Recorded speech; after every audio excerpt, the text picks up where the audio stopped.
मैं और मेरी दोस्त मैडी अपने शहर में होने वाले कार्निवल को हमेशा से ही बहुत पसंद करते थे। उस वक्त हम किशोर अवस्था में थे, लेकिन उस कार्निवल में हम तब से जा रहे थे जब से हम 10 साल के थे और हर साल इसी तरह जाते रहते। अगर उसने ये खराब ना किया होता। मैं शहर के दूसरे कोने में रहती थी, मैडी के घर के ठीक सामने, जबकि उसका घर कार्निवल के ठीक बगल में ही था। इसका मतलब ये था कि हर बार रात के अंधेरे में मुझे पार्किंग लॉट में मीलों तक चलना पड़ता था, जब तक आखिर में जाकर मुझे मेरे मॉम डैड नहीं मिल जाते थे। ये ना होता अगर वो गाड़ी थोड़ी पास लगा देते। आखिरी कार्निवल की शुरुआत में मेरे पहुंचने के 5 मिनट के अंदर ही मैडी और मैंने एक दूसरे को ढूंढ लिया। इसके बावजूद कि वहां हजारों लोग थे, वहां इतनी भीड़ थी जैसे मानो किसी ओशियन में इतनी सारी मछलियां हो। ओह माय गॉड टारा, कैसी हो तुम? जैसे ही मैडी और मैंने एक दूसरे को देखा, वो भागते हुए मेरे पास आई और गले लगाया। मैं बहुत ही अच्छी हूँ मैडी, मैंने तुम्हें बहुत मिस किया। स्कूल खत्म हुए 1 महीने से ऊपर हो गया है। मैंने भी उससे कसकर गले लगाया, इतनी जोर से कि अब हमें सांस लेने में भी दिक्कत हो रही थी। और तब हमने एक दूसरे को छोड़ा। हम मजे करने के लिए तैयार थे। क्या तुम तैयार हो? मैडी ने उछलते हुए पूछा। वो बहुत ही उत्साहित थी। हाँ बेशक। मेरी पूरी बात नहीं हो पाई क्योंकि बीच में ही मेरा फोन बजने लगा। मैंने ये देखने के लिए फौरन उसे जेब से निकाला कि किसका फोन था। ये कौन है? उसने कूदना बंद किया और झुककर देखते हुए पूछा। पता नहीं, इस पर तो लिखा है नो कॉलर आईडी। क्या फर्क पड़ता है, फोन उठा लो। उसने मेरा फोन हाथ से लिया और उठा लिया। उसके हाथ से फोन वापस खींचकर हम हंसने लगे और मैंने स्पीकर ऑन कर दिया। मैडी और मैं करीब 30 सेकंड तक वो आवाज सुनते रहे। हम इंतजार कर रहे थे कि हमें किसी की आवाज सुनाई देगी, लेकिन ऐसा नहीं था। सिर्फ लंबी लंबी सांसों की आवाज आ रही थी और दूर से झूलों की आवाज भी सुनाई दे रही थी। हमने एक दूसरे को देखा। हमारी आंखें कंफ्यूजन से भरी हुई थी और उस शोर ने हमारे मजे को थोड़ा खराब कर दिया था। घबराकर मैंने फोन काट दिया। मैं उसे और नहीं सुनना चाहती थी उन आवाजों को। वो कौन था? मैडी ने मुझसे पूछा। उसकी आंखों में मुझे चिंता दिखाई दे रही थी। मैंने उसकी तरफ देखा और सर हिलाकर इशारे से बताया कि मुझे नहीं पता, और फिर वापस अपने फोन की स्क्रीन पर देखा। एक बार फिर किसी का फोन आ रहा था और फिर से कोई कॉलर आईडी नहीं था। इस बार मैंने फैसला किया कि मैं अपने फोन को साइलेंट पर कर दूंगी और छुपा दूंगी। चलो छोड़ो इसे, हमें अंदर जाना चाहिए और कार्निवल एंजॉय करना चाहिए। मैंने मैडी को यह विश्वास दिलाने की कोशिश की कि सब कुछ ठीक है और हमने अपनी बाकी की रात एंजॉय करनी चाहिए। एक अनजान कॉल की वजह से हम इसे खराब नहीं कर सकते। वो डरते हुए मुस्कुराई, लेकिन जल्द ही हम वो सब भूलकर मजे करने लगे। हम नाच रहे थे, झूले पर जा रहे थे और वो भी इतना ज्यादा कि हमारे पेट में गुड़गुड़ होने लगी। पूरी रात मेरा फोन बजता रहा, लेकिन मैंने मैडी को इस बारे में बताने की हिम्मत नहीं की। वो उतनी ही डरी हुई थी जितना कि मैं, और मैं चीजें और ज्यादा खराब नहीं करना चाहती थी। आखिरकार हम उस तूफानी रात और झूलों की चकाचौंध देखकर थक गए थे।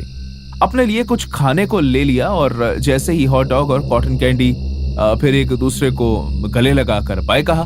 इसका मतलब था कि आज का एडवेंचर यहीं खत्म होता है, अब हमें घर चलना चाहिए। लेकिन वो मेरे लिए खत्म नहीं हो रहा था। जैसे ही हम अलग हुए, मैंने कार पार्क की तरफ चलना शुरू किया, जो फूड स्टैंड के दूसरे अंत पर था। वहां पहुंचने के लिए मुझे कुछ मिनट लगने वाले थे। पार्किंग में घूमते हुए मैंने अपनी जेब से फोन निकाला और मैंने देखा कि मेरे डैड भी मुझे फोन कर रहे थे। लेकिन जैसे ही मैंने अपने डैड के फोन को उठाने की कोशिश की, मैंने देखा कि फोन कट गया और उसकी जगह किसी अनजान आईडी से फोन आने लगा। अब काफी देर हो चुकी थी, मेरी सांस चढ़ चुकी थी। इस बार भी मेरा फोन रखने से पहले एक बार फिर फोन से कार्निवल के शोर की आवाज आने लगी। यहां तक कि सांसों की आवाज भी तेज हो गई। वो सुनने में काफी अलग लग रही थी, यहां तक कि मुझे लार टपकने की आवाज तक आ रही थी। एक ही झटके में मैंने फोन काट दिया, लेकिन इस बार मुझे उस नो कॉलर आईडी का नंबर मिल गया और मैंने उसे ब्लॉक कर दिया। एक पल के लिए तो मुझे बहुत शांति मिली, इतनी ज्यादा कि अपने सहेली के साथ इतनी अच्छी शाम बिताने के बाद मुझे अपनी रग रग में खुशी की लहर दौड़ती हुई महसूस हो रही थी। मैंने अपनी गाड़ी तक जाने का सफर जारी रखा। जैसे ही मैं कार्निवल वाला रास्ता खत्म करती हूँ, कार पार्किंग का खाली और अंधेरे से भरा रास्ता शुरू हो गया। मेरे अंदर डर की भावना अचानक से आ गई। मैं जानती थी कि मेरे पेरेंट्स कहाँ थे, क्योंकि हर बार जब हम कार्निवल पर आते थे तो उसी जगह पर गाड़ी पार्क करते थे। लेकिन सिर्फ इस बार वहां तक जाना इतना दूर लग रहा था। एक लंबी सांस लेकर मैंने अपना पहला कदम उस जगह की तरफ बढ़ाया और बिना रुके उस रास्ते पर चलती रही। एक एक करके सारी रो पार करते हुए मैं धीरे धीरे अपने पेरेंट्स की तरफ बढ़ रही थी, सुरक्षित जगह की तरफ। मुझे चलते हुए अब 5 मिनट हो चुके थे। मैंने अपने फोन की तरफ देखा। मैंने उसे स्विच ऑन किया ताकि देख सकूं कि कोई और फोन तो नहीं आया।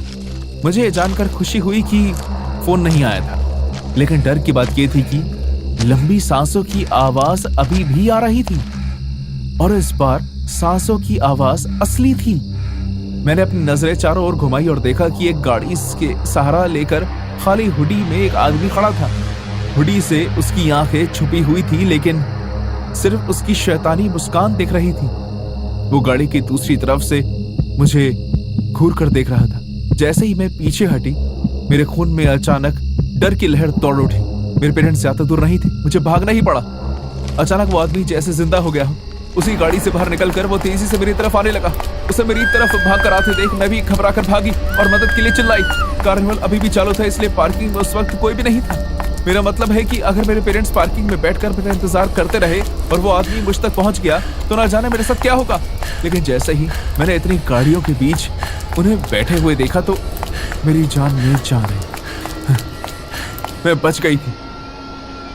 मैं चिल्लाकर उन्हें मेरी मदद करने को कहती हूँ और उन्होंने ऊपर देखा। पहले तो वो कंफ्यूज हो गए, लेकिन फिर जैसे ही उन्होंने मेरे पीछे एक आदमी को देखा, मेरे डैड की आंखों में खून उतर आया। वो फौरन गाड़ी से बाहर निकले और उस आदमी की तरफ भागे जो अब मेरे डैड से बचकर भाग रहा था। जहां तक मेरी मॉम की बात है, मैं भागकर उन्हें गले लगाती हूँ। मेरी आंखों से आंसू निकलने लगे। मेरी गाड़ी से किसी की टक्कर होने की आवाज सुनी और फिर वो शख्स जमीन पर गिर गया। जब मैंने पीछे मुड़कर देखा तो वो आदमी बेहोशी की हालत में जमीन पर पड़ा था और मेरे डैड उसके पास खड़े थे। उस आदमी के सर से थोड़ा खून भी निकल रहा था। बाद में जैसे ही पुलिस आई तो उस आदमी की हुडी उठाने के बाद हमें पता चला कि दरअसल वो आदमी मेरे डैड का ही एक दोस्त था। और इससे ये भी पता चलता है कि उसके पास मेरा नंबर कहां से आया। हमें एक हफ्ते बाद ये पता चला कि वो इस चीज की तैयारी पिछले 1 महीने से कर रहा था, जब वो पहली बार हमारे घर डिनर पर आया था। हमें यह जानकर काफी हैरानगी हुई, क्योंकि तब उसे देखकर नहीं लग रहा था कि वो इतना खतरनाक होगा। आज तक मुझे ये समझ में नहीं आया कि वो इस तरह कैसे बदल गया। और दूसरी ही तरफ मैं उससे नफरत करती हूँ। पुलिस में रिपोर्ट फाइल करने के बाद मैंने मैडी को मैसेज करके बताया कि उस शाम मेरे साथ क्या हुआ। मैंने उसे कहा कि मैं अब कभी भी कार्निवल पर नहीं जाऊंगा। अगर ये सब इतना ही आसान है तो ना जाने कौन ऐसे दोबारा करने की हिम्मत करे।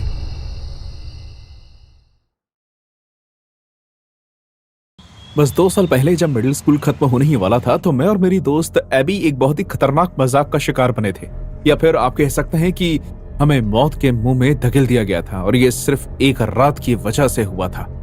जब मैं उस हादसे को याद करती हूँ तो इतना समय बीत जाने की वजह से मुझे ज्यादा चीजें याद नहीं आती। मुझे बस इतना ही याद है कि वो बुधवार की रात थी। पतझड़ का मौसम चल रहा था। एबी और मैं एक स्लीप ओवर साथ में बिता रहे थे। हम पार्टी की रात अकेले नहीं बिताना चाहते थे। पार्टी की खबर हमें उस दिन स्कूल में मिली थी और स्कूल की सबसे मशहूर लड़की शाना ने इस पार्टी का आयोजन किया था। हालांकि हमें कभी इन पार्टीज में न्योता नहीं दिया जाता था। हमें स्कूल के हर ग्रुप से निकाल दिया जाता था क्योंकि कोई हमें पसंद नहीं करता था। पूरे कॉरिडोर में हमें चिल्ला चिल्ला कर अलग अलग नामों से बुलाया जाता था, जैसे कि अजीब, बदसूरत, बेवकूफ। हमारे पास एक दूसरे के अलावा और कोई नहीं था, लेकिन ऐसा सिर्फ उस शाम तक ही था। हम दोनों को शारना की तरफ से मैसेज आया। उसने हमें लोकल कार्निवल में अपनी पार्टी के लिए निमंत्रण भेजा था। उत्साह से पागल होकर हम दोनों उछल पड़े, खुशी से रोने लगे और पहनने के लिए कपड़े ढूंढने लगे। ओह माय गॉड सारा, क्या तुम यकीन कर सकती हो? एबी जमीन पर लोटपोट हो रही थी। उसकी आंखों में खुशी की चमक थी। ये हमारा चांस है एबी। अब हम अपनी बोरिंग जिंदगी से बाहर निकलकर मजे करेंगे। अब हमें कोई लूजर्स नहीं कहेगा। हम दोनों में से किसी को भी शारना या किसी और के असली इरादे का नहीं पता था। हमें बाद में पता चला कि शारना और उसके दोस्त उस रात बोर हो रहे थे और इसलिए उन्होंने हमें बुलाकर हमारे साथ मजाक करने के बारे में सोचा। शारना के भाई ने जोकर वाली ड्रेस पहनी हुई थी क्योंकि वो कार्निवल में ही काम करता था। इसलिए सबने मिलकर एबी और मुझे डराने का फैसला किया और ये सब रिकॉर्ड करके पूरे स्कूल को दिखाने का भी। नादानों की तरह हम शारना के इनवाइट आने के 10 मिनट बाद ही अपने घर से निकल गए। शायद हमें वहां पर कभी नहीं जाना चाहिए था। निकलने के कुछ ही मिनट के अंदर हम कार्निवल में पहुंच गए और वहां की चकाचौंध देखकर मोहित हो गए। भीड़ का इधर से उधर होना और पीछे से झूलों का चलना बहुत ही अच्छा लग रहा था। जब हम वहां से गुजरे तो खुशी का माहौल था और सबके चेहरों पर मुस्कुराहट थी। हम शारना को ढूंढ रहे थे। करीब 5 से 10 मिनट तक ढूंढने के बाद मैंने शारना को ढूंढ लिया। वो अपनी बाकी सहेलियों के साथ खिलखिला रही थी। वो सब एक मिरर मेज के आगे खड़े हुए थे, लेकिन जैसे ही एबी और मैं आगे बढ़े तो शारना ने हमें देख लिया। उसने इशारा करके सबको चुप करवा दिया और अब अपने चेहरे पर नकली मुस्कान लेकर खड़ी हो गई। हाय। जैसे हम उसके ग्रुप पे पहुंचे तो उसने मुस्कुराकर हमारी तरफ हाथ हिलाया। एबी और मैं बात करने के लिए काफी घबराए हुए थे। ये एक ऐसा अनुभव था जिसके बारे में हमने सिर्फ कल्पना ही की थी। शारना ने मुस्कुराना बंद नहीं किया। उसके माथे से पसीना टप टप कर रहा था। वो किसी तरह खुद को काबू करके खड़ी थी। हम सब ट्रूथ और डेयर खेल रहे थे। क्या तुम आना चाहोगी? तुम्हारे साथ खेलकर मजा आएगा। हमने साफ साफ उसे अपनी सहेलियों को कंधा मारते हुए देखा, लेकिन हमने इस बात को नजरअंदाज करते हुए सोचा कि हमारा चांस है। क्यों नहीं? एबी और मैंने एक साथ कहा। शारना खुलेआम हंसने लगी और अपने आसपास खड़े दोस्तों को भी हंसने के लिए कहने लगी। मैं तुम दोनों को इस मिरर मेज के अंदर जाने का डेयर करती हूँ। ऐसा कहकर वो जमीन पर लोटपोट होकर हंसने लगी और उसकी सहेलियां भी फौरन उसका हिस्सा बन गई। एबी और मैं हैरान होकर एक दूसरे को देखने लगे। मेज के अंदर जाना कोई बहुत बड़ा टास्क नहीं लग रहा था, इसलिए हम राजी हो गए। तो भाई ठीक है, तैयार हो जाओ। शारना आराम से पीछे जाकर बैठ गई। उसने बहुत ही मुश्किल से खुद को संभाला हुआ था। उसने कसकर अपना फोन पकड़ लिया। वो एक बार फिर मुस्कुराने लगी, लेकिन उसकी मुस्कान में खोखलापन था। जैसे ही एबी और मैं मिरर मेज के अंदर गए, हमने पीछे से किसी के हंसी के ठहाके आते हुए सुने। हम समझ नहीं पा रहे थे इसमें इतना हंसने वाला क्या था। हम कुछ देर तक अंदर ही घूमते रहे। हम अपनी ही परछाई को देखकर और अपने इतने सारे रूप देखकर हैरान थे। ऐसा लग रहा था जैसे हमारे जैसे 100 उस मेज के अंदर थे। हर थोड़ी थोड़ी देर में हम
और जमीन पर गिर गई।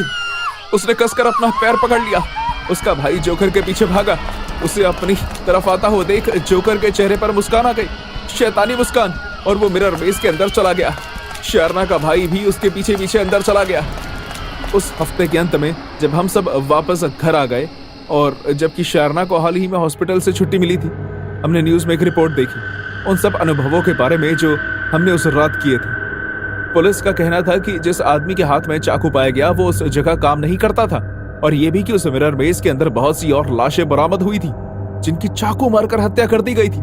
बहुत से लोगों के शरीर को नुकीले दांतों से काटा गया था और उनका मांस निकाला गया था। जब वो जिंदा थे उन्हें मारा गया था। शर्ना के भाई ने उस जोकर का तब तक पीछा किया जब तक वो दीवार कूदकर कार्निवल के पीछे बने जंगल में नहीं भाग गया। उसके बाद वो घने जंगल में कहां खो गया ये किसी को नहीं पता चला। अपना चाकू वो शर्ना के पैर पर ही छोड़ गया था। वो इकलौती चीज थी जिससे उस आदमी के बारे में पता लगाया जा सकता था। एबी और मेरे रोने की वीडियो कभी रिलीज नहीं हुई, शायद ऐसा होना लिखा ही था। लेकिन कल जब हमने हाई स्कूल की शुरुआत की, एबी और मैंने शर्ना को देखा। उसकी टांग कटी हुई थी और वो कॉरिडोर से दूसरे एंड से हम दोनों को घूर रही थी। मुझे कहीं ना कहीं लगता है कि उसकी हालत के पीछे वो उस जोकर को जिम्मेदार नहीं मानती, बल्कि वो हमें जिम्मेदार मानती है और मुझे लगता है कि उसे बदला चाहिए।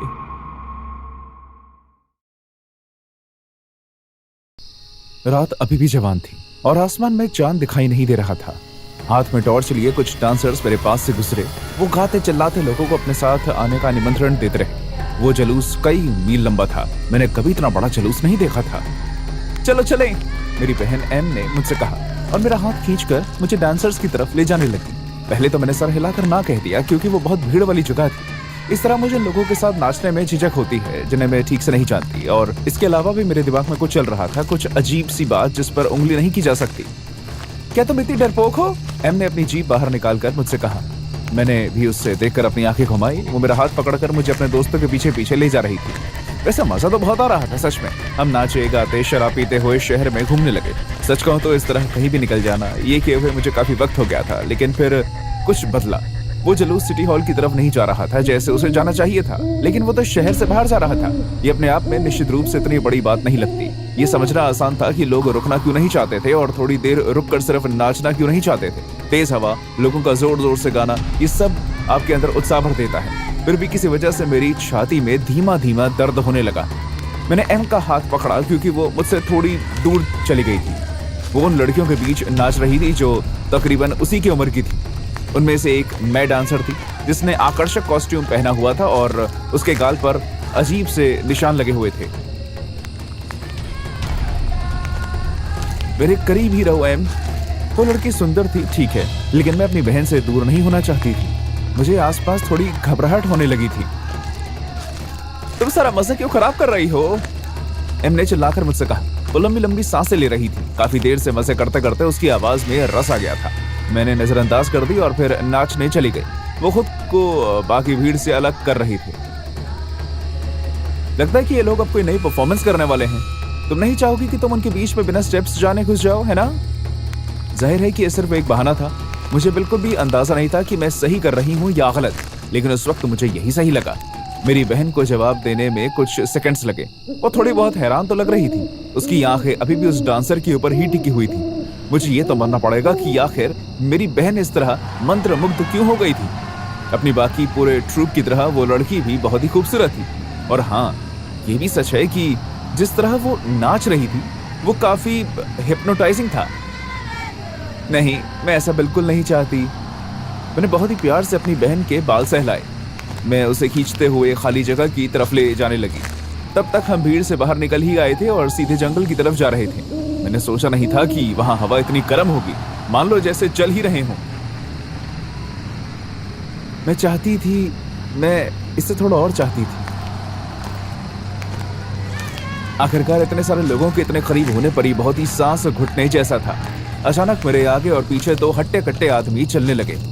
पीछे वाला आदमी मुझे धक्का दे रहा था। मैं बहुत ही धीरे चल रही थी, लेकिन उन्हें यह अजीब नहीं लगा। ऐसा लग रहा था जैसे उन्हें मेरे होने का एहसास नहीं था और न ही वो समझ पा रहे थे कि वो मुझे दबा रहे थे।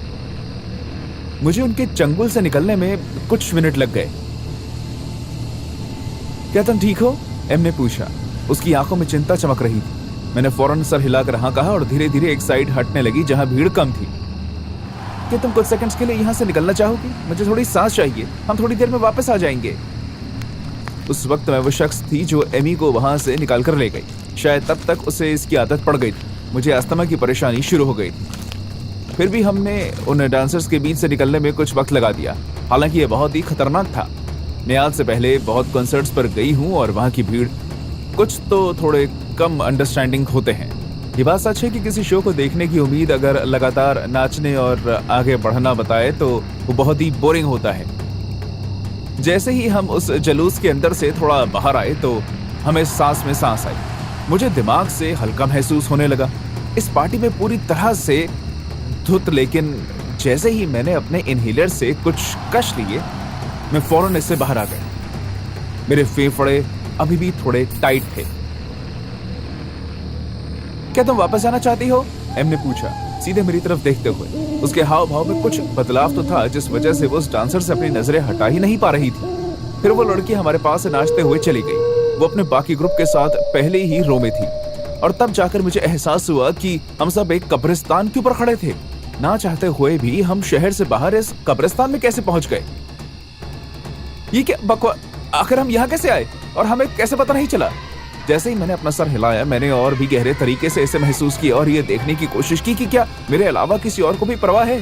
कई लोग अभी भी नाच रहे थे और गा रहे थे। वो इस बात से अनजान थे कि हम कहाँ आकर खड़े हो गए थे, या फिर उन्हें पता था। फिर भी जैसे ही एम ने मुझे वापस इतने लोगों के बीच में आकर नाचने के लिए कहा, मैंने सुना एक आदमी ने अपना गला ठीक किया। वो एक कब्र के ऊपर खड़ा था। उसका कद छोटा था, लेकिन वो काफी डरावना था। उन डांसर्स की तरह इसने भी काफी सोना पहना हुआ था। मेरे बच्चों, मैं तुम्हारा शुक्रगुजार हूं कि तुम इतनी सारी नई आत्माओं को साथ लेकर आए हो। हमारे फादर आखिरी दिन तुम्हारी इस कोशिश को देखकर तुमसे बहुत खुश होंगे। तुम्हें बहुत पुण्य मिलेगा। जब वो बार बार अपनी बातें कह रहा था, तब मुझे आखिरकार एहसास हुआ लोग अभी भी एक ऐसे म्यूजिक के रिदम पर झूम रहे थे जो अब बज भी नहीं रहा था। वो सिर्फ जुलूस की वाइब से खुश नहीं थे।